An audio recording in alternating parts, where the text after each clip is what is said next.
அனைவருக்குமே வணக்கம். சற்று முன் கிடைத்திருக்கக்கூடிய ஒரு மிக மிக முக்கியமான செய்தி ஒன்று வெளியாகியுள்ளது. சற்று முன் ஆளுநர் போட்ட உத்தரவு, ஸ்டாலின் சிறையில் அடைப்பு, இது மாதிரி பார்த்தீங்கன்னா செய்திகள் வெளியே இருக்கு.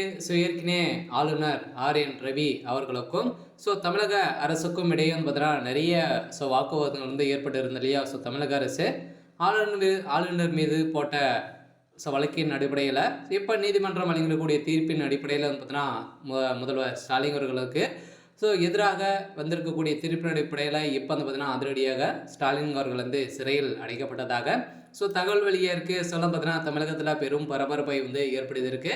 இருந்தாலும் ஆளுநர் அவர்கள் பார்த்தீங்கன்னா திமுகவினர் உதயநிதி ஸ்டாலின் அவர்கள் இது மாதிரி பார்த்தீங்கன்னா அனைவருமே தரக்குறைவாக கீழ்தங்கி பேசிய சம்பவத்தின் அடிப்படையில் இவர் மீண்டும் வழக்குப்பதிவு செஞ்சுருந்தார்.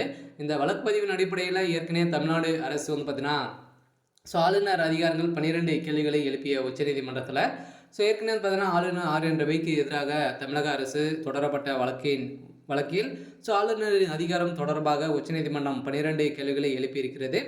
ஆளுநரின் அதிகாரம் குறித்து இந்த கேள்விக்கு மத்திய அரசு எழுத்துப்பூர்வமாக பதில் அளிக்க வேண்டும் என தொடரப்பட்ட வழக்கின் அடிப்படையில் இப்போ ஆளுநர் அவர்கள் பார்த்தீங்கன்னா உச்சநீதிமன்றம் நீதிபதி பார்த்திவாலா தலைமையிலான பெஞ்சா இந்த வழக்கை விசாரித்து ஆளுநர் ரவிக்கு எதிராக கண்டனங்களை எழுப்பிய கேள்விகளையும் முன்வைத்திருந்த நிலையில் இந்த அனைத்து தரப்புக்கு வாதங்களும் முடிவடைந்த நிலையில் வழக்கை தீர்ப்பு தேதி குறிப்பிடாமல் ஒத்தி வைத்திருந்த சூழ்நிலையில் இன்று இந்த தீர்ப்பு விசாரணைக்கு எடுத்திருந்தது.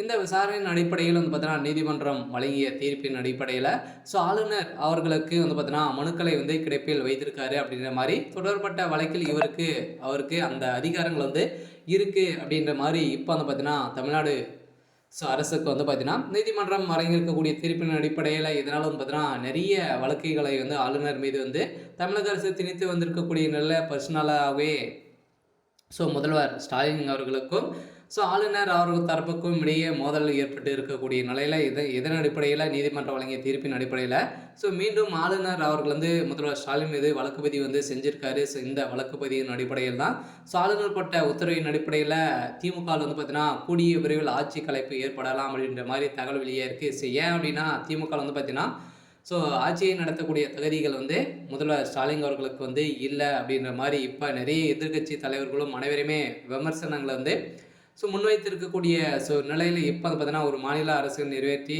அனுப்புகிற மசோதாக்களை மீது குறிவைத்து காலத்துக்குள் ஆளுநரை தெரிவிக்க வேண்டும் என கொடுத்திருந்த இயல்பின் அடிப்படையில் இப்போ ஆளுநர் தரப்புக்கு சாதகமாக அமைந்திருக்கு.